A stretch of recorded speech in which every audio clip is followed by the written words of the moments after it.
ان وجوہات کی بنیادی وجہ میرے عزیز دوستوں 5 اعمال ہم نے کمزور ہیں. اللہ ہمیں وہ اعمال کرنے کی توفیق دے جن اعمال کے لیے اللہ کے رسول نے ہمیں علم سکھایا ہے. میرے عزیز دوستوں میں نے قرآن کریم کی جو آیت پڑھی تھی میں اسی کی دوبارہ کہ لوگ سمجھ رہے ہیں جناب والا ہم اچھے عمل کر رہے ہیں. زکات نہ دے گی وہ سمجھ کر میں اچھا عمل کر رہا ہوں. فیصلہ نہ دے گی وہ سمجھ ہم نے اچھا عمل کر رہا ہوں. دیکھو نہ کوئی میں کبھی کر دے گی باقی یاد تعالیٰ جناب والا نوافل پڑھ رہا ہے نہ کوئی میں کبھی کر رہا ہے وہ سمجھ میں اچھا عمل کر رہا ہوں. قرآن کریم نے اس کی طرف ہمیں توجہ دلائی. فرمایا قل هل ننبئكم بالأخسرين أعمالا الذين ضل سعيهم في الحياة الدنيا وهم يحسبون أنهم يحسنون صنعا أولئك جزاؤهم ذلك جزاؤهم عند ربهم. قرآن کریم نے ان لوگوں کا تذکرہ یوں بتا دیا ہے کہ جو لوگ قل هل ننبئكم میرے حبیب آپ ان سے کہیے بالأخسرین اعمالا میں وہ دھکا بتاؤں آپ کو جو اعمال کو کیے لیکن ان کے اعمال کو اللہ نے اکارت کر دیا تباہ کر دیا برباد کر دیا. الذین ضل سعیہم وہ لوگ جن کا خیال یہ ہے الذین ضل سعیہم فی الحیاۃ الدنیا اور ان لوگوں کا دنیا میں خیال یہ ہے انہم یحسنون وہ تو بہترین عمل کرتے میں اچھا عمل کرتا ہوں میں نوافل پڑھتا ہوں ہاں میں صدقہ دے دیتا ہوں میں فرائض پڑھتا ہوں لیکن ناپ توڑنے کبھی کرتا ہے. جناب والا کہتا ہے میں تو زکات بھی دیتا ہوں لیکن زکات مال طیب سے دی جاتی ہے حرام سے نہیں. یا ایھا الذین آمنوا انفقوا من طیبات ما کسبتم.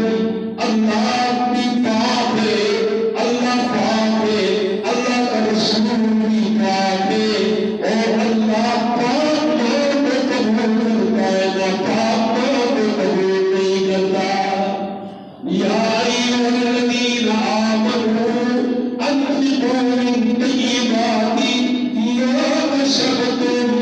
آپ دنیا میں کوشش کرتے ہو مزدوری کرتے ہو حلال طریقے سے کاروبار کرتے ہو حلال طریقے سے ملازمت کرتے ہو حلال طریقے سے اور پھر تباہی کھیتی باڑی کرتے ہو حلال طریقے سے گندبازی کرتے ہو حلال طریقے سے وہی چیزیں بچ بچ کے آپ سارے کے نصاب گھر پہ پھر آپ زکات دیتے ہیں. رب العالمین نے فرمایا تم زکات فرش زمین پہ دے رہے ہو لیکن میں عرش عظیم پر تیرا تذکرہ کروں گا. میرے فرش زمین پر تیرا تذکرہ عرش عظیم میں کروں گا.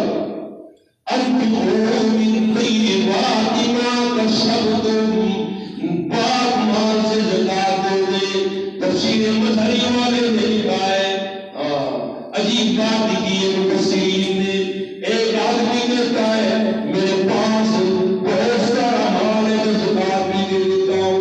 رب العالمین کے پیغمبر نے فرمایا نہ پاک طریقے سے مال کماؤ گے ناجائز طریقے سے مال کماؤ گے حرام طریقے سے مال سنبھالو گے اور تم زکات بھی دو گے انہم یحسنون صنعا اور تمہارا خیال یہ ہے کہ میرے زکات